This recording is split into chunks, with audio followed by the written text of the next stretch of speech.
ដឹងអត់នេះជាសកម្មភាពរបស់ត្រាក់ទ័រចនឌី6កុដ 95B កម្លាំង95សេសដែលភ្ជាប់មកជាមួយនឹងឧបករណ៍កាត់ស្មៅសម្រាប់លូកាត់នៅក្នុងតាមបន្លាយអីឬក៏កាត់មែកឈើឲ្យស្មើត្រង់ល្អចាជំរាបសួរក៏ដូចជាសួស្ដីបងប្អូនទាំងអស់គ្នាជួបជាមួយនឹងខ្ញុំគីមអាសាទៀតចាជាមួយនឹងត្រាក់ទ័រចនឌី6កុដ 95B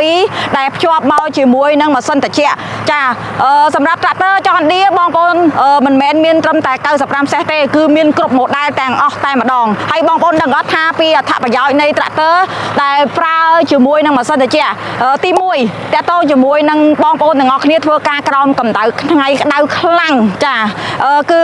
ជួយឲ្យបងប្អូនទាំងអស់គ្នាធ្វើការកាន់តែយូរត្រជាក់ស្រួលហើយប្រសិទ្ធភាពនៃការងារបងប្អូនទាំងអស់គ្នាកាន់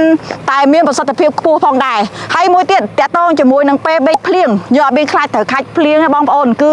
យើងអាចធ្វើការក្រោមដំណក់ទឹកភ្លៀងបានចាសម្រាប់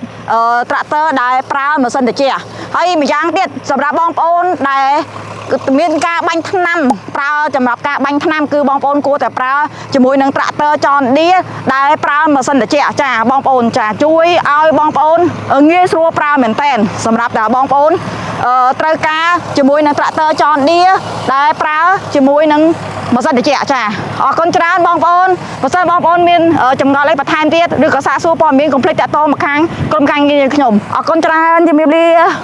ត្រាក់ទ័រចនឌីជាទំនុកចិត្តរបស់លោកអ្នកនាំចូលនឹងចែកចាយផ្ដាច់មុខដល់ក្រុមហ៊ុន RMA Cambodia